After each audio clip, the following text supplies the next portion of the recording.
welcome to the Voxx Show, where we discuss tomorrow's news today with the world's most accurate psychic, and here she is now, Voxx. Hi, LorE. How are you doing? All right. Yeah, so I thought it was interesting to maybe go into what we've been hearing about the 27 Club. Right, the 27 Club. That's Jimi Hendrix, Jim Morrison, Kurt Cobain, Janis Joplin, and Amy Winehouse. They all tragically died around the age of 27. Right, and there's a few others as well, like Brian Jones from the early Rolling Stones, and actually a few other people as well. But we're just going to concentrate on these people from the musical angle and what that 27 number is all about. What's up with that? What's the common thread of 27? Well, in Western numerology, 27 equals a 9, and 9 in Western numerology is attributed to Mars, which is force, fire, anger, blood, tragic situations, but also regarding very artistic people as well. In the Kabbalah, 27 is related to the path ruled by the Tower, which is again Mars. 27 is 9. So very interesting. And astrologically, what happens there is between close to the age of 27, usually starting at the age of 28, full on, is what's called the Saturn return.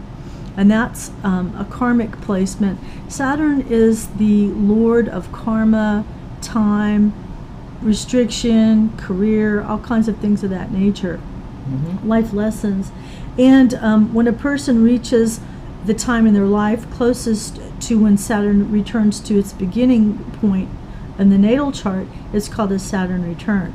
It's almost kind of like a pop quiz. It's like, all right, what have you learned so far? And if you make it to 30, you're lucky.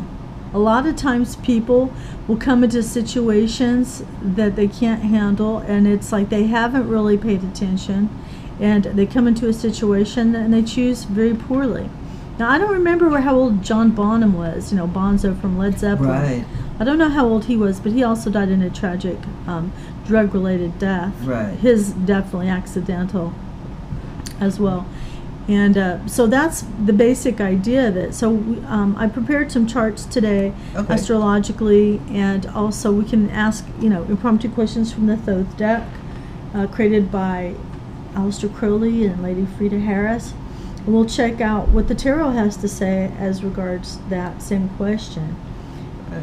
Well, it's not like the world's Logan's Run. Most people make it past 30.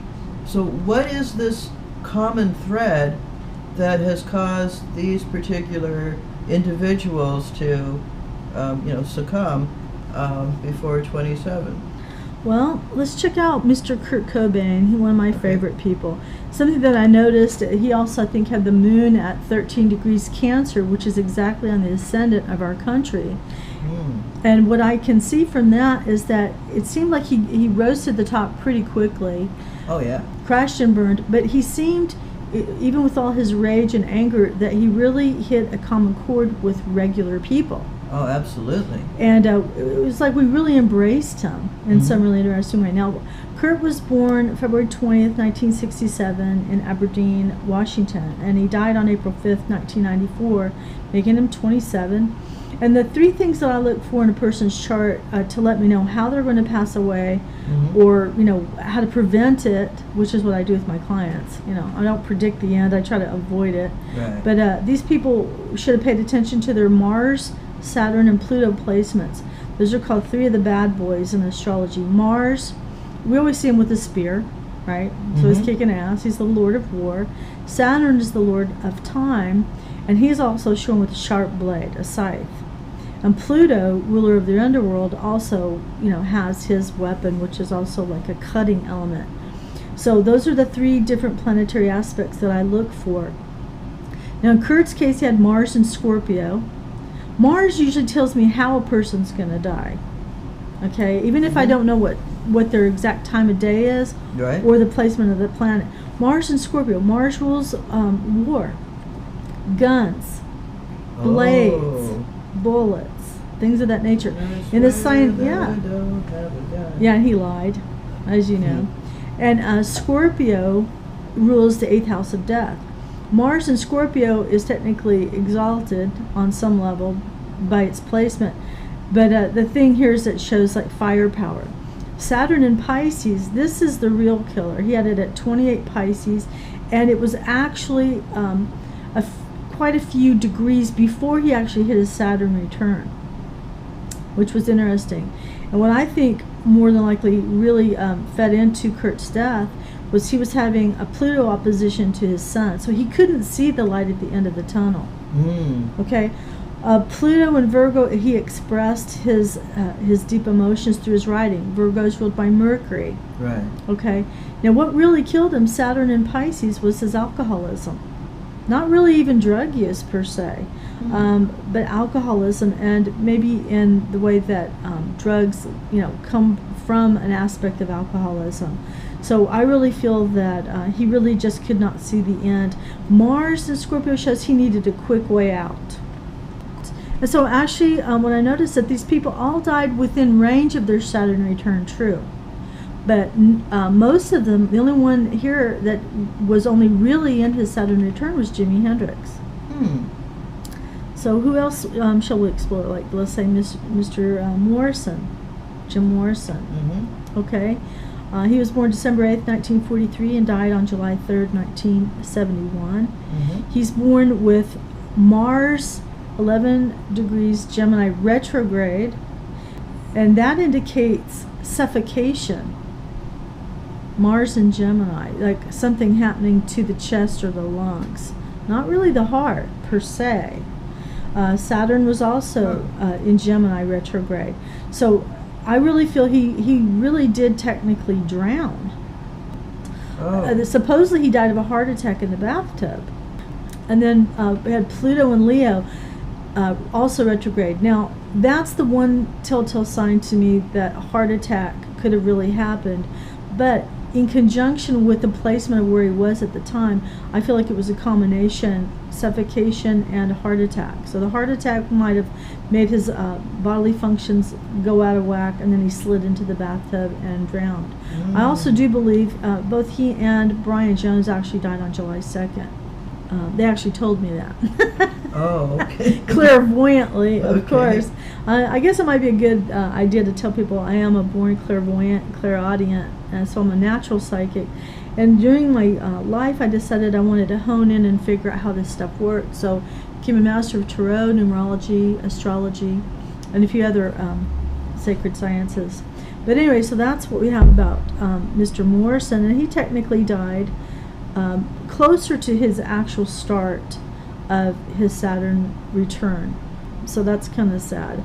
Interesting as well, he's born with the sun quincunx. That's something like 72 degrees between the signs, and so again, he died in Cancer, which is what? Ruled by water. Is a quincunx a beneficial or a challenging aspect? It's a challenging, and it's one of the most difficult. And obviously, no one here makes it out alive, Jim. And it's interesting too, I've had so much karma with Jim Morrison, even if I didn't want to. Even since I first was a little kid, was listening to the Doors. I got turned on to them by some cousins in New York. But in this lifetime, I've constantly bumped into friends of his. Like for a while, I was friends with John Densmore. One of my clients, Cassandra, used to be the head secretary for Danny Sugarman. Then I had Danny Sugarman's wife. I mean, just name something. And my ex-boyfriend's mother used to play percussion for John Densmore's band, and it's just like I can't get away from it. So it's a very strange little connection. Now, he's one of my heroes. Me too. When I was 19, I read No One Here Gets Out Alive, and I made a vow right then and there that I would live an exciting life so I'd have a lot of things to write about. And want to add an addendum, and please let me live through it so I can write about it. Now, also, one of my old clients actually bought Jim Morrison's house, so before it burned down most of the way, I actually got a tour. Wow. And saw the closet where the fire started and the whole 9 yards. So, but my friend has since sold that house and moved on. But anyway, let's get back to the 27 Club and maybe checking out Mr. Jimi Hendrix, one of my favorites. And something that he shares with another 27 Club member is both he and Janis Joplin died less than a month apart from each other, while Saturn was retrograde between 21 and 22 degrees Taurus. So, and how did Jimmy die? He suffocated on his own vomit. Exactly. And where would that happen? In the throat? Yeah. Esophagus. Yes. Taurus rules the throat. Right.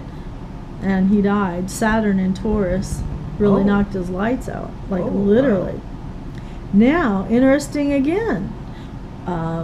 What kind of combination we got here, friends? We got Mars at 17 Scorpio for Jimi Hendrix. And when's the last time we saw Mars in Scorpio? With Kurt Cobain. Oh. A sudden kind of violent death. He also had Saturn in Gemini. And let's see where Morrison had his. Let's check him out. Interesting.